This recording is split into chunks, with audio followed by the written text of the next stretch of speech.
भाई और बहनों, आज से हम सभी भगत भाई बहन एक संकल्प लेंगे,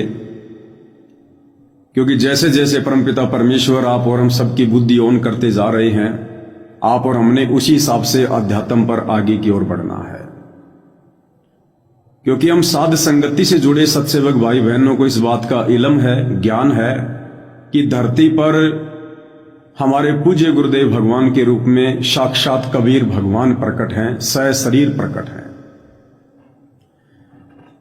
इसलिए भाई और बहनों, आज के बाद हम अपनी दैनिक बोलचाल की भाषा में भगत भाई बहनों से हम जो बातचीत करते हैं, ज्ञान चर्चा करते हैं, या अन्य जगत के लोगों के सामने पूज्य गुरुदेव भगवान की हम चर्चा करते हैं, तो बार बार हम कह देते हैं संत रामपाल जी, संत रामपाल जी, संत रामपाल जी। तो आज के बाद हम कोशिश करेंगे कि हम अपने पूज्य गुरुदेव भगवान के नाम से पहले संत शब्द का प्रयोग ना करें, क्योंकि संत की तो वे भूमिका कर रहे हैं,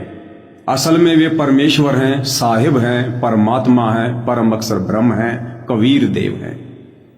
जैसे वाणी आती है, साहिब से सतगुरु भये, सतगुरु से भय संत,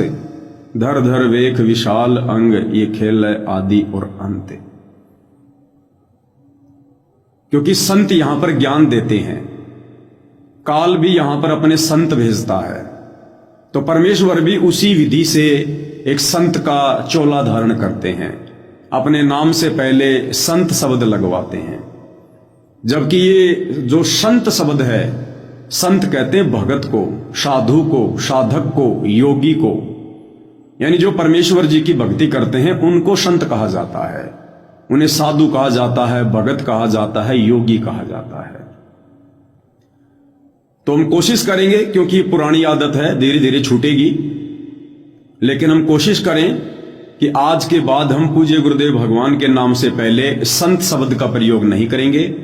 जब भी हमें आवश्यकता पड़ी पूज्य गुरुदेव भगवान का नाम लेने की, किसी को समझाने की, तो हम यही कहेंगे कि परमपिता परमेश्वर रामपाल जी ने यह कहा, हमारे पूज्य गुरुदेव का नाम परमेश्वर रामपाल जी है, या सतगुरु रामपाल जी है, या परमात्मा रामपाल जी है, या भगवान रामपाल जी है। हम संत शब्द का प्रयोग अब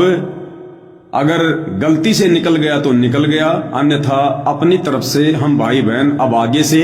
पूज्य गुरुदेव जी के नाम से पहले ना तो संत शब्द लिखेंगे, ना कभी हम बोलेंगे। परमेश्वर, परमात्मा, सतगुरु, साहेब, भगवान, हम इन शब्दों का प्रयोग जो है वो करेंगे।